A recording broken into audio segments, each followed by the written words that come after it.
গাজায় ইসরায়েলি গণহত্যা ও অনাহার অপুষ্টিতে ধুঁকতে থাকা অসহায় ফিলিস্তিনিদের করুণ পরিণতির দৃশ্য বিশ্ববাসীর সামনে তুলে ধরায় সম্প্রতি আনাস আল শরীফসহ আল জাজিরার ৬ সাংবাদিককে হত্যা করেছে নেতানিয়াহুর সেনারা।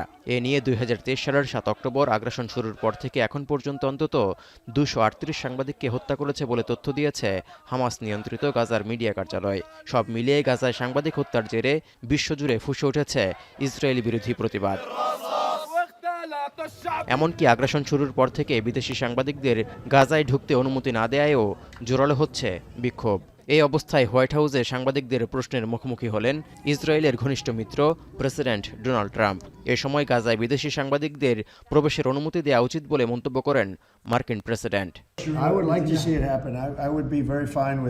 Journalists going in. It's a very dangerous position to be in, as you know, if you're a journalist, but I would like to see it.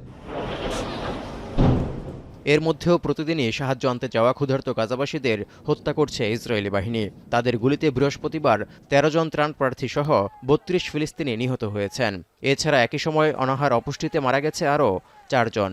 এ নিয়ে ইসরায়েলি অবরোধে অনাহারে মারা যাওয়া ফিলিস্তিনির সংখ্যা প্রায় ২৪০ জনে দাঁড়িয়েছে, যাদের মধ্যে শতাধিকই শিশু।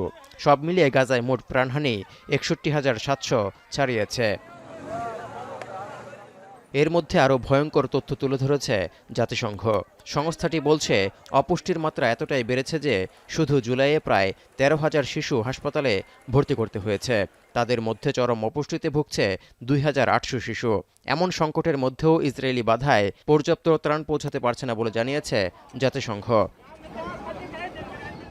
এমন পরিস্থিতিতে গাজায় ত্রাণ ঢুকতে বাধা দেয় ইসরায়েলি সরকারের কঠোর নিন্দা জানিয়ে যৌথ বিবৃতি দিয়েছে বিশ্বের ১০০টিরও বেশি এনজিও, যেখানে উল্লেখ করা হয়েছে শুধু জুলাই মাসে গাজায় সহায়তা সামগ্রী পৌঁছে দিতে বেশ কয়েকটি এনজিওর ৬০টিরও বেশি অনুরোধ প্রত্যাখ্যান করেছে ইসরায়েল।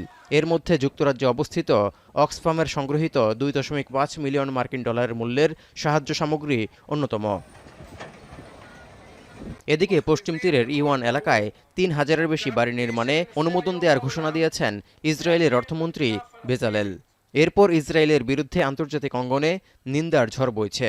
জাতিসংঘের মুখপাত্র স্টিফেন ডুজারিক বলেছেন যে ইসরায়েলের নতুন এই পদক্ষেপ দ্বিরাষ্ট্রীয় সমাধানের সম্ভাবনাকে শেষ করে দেবে।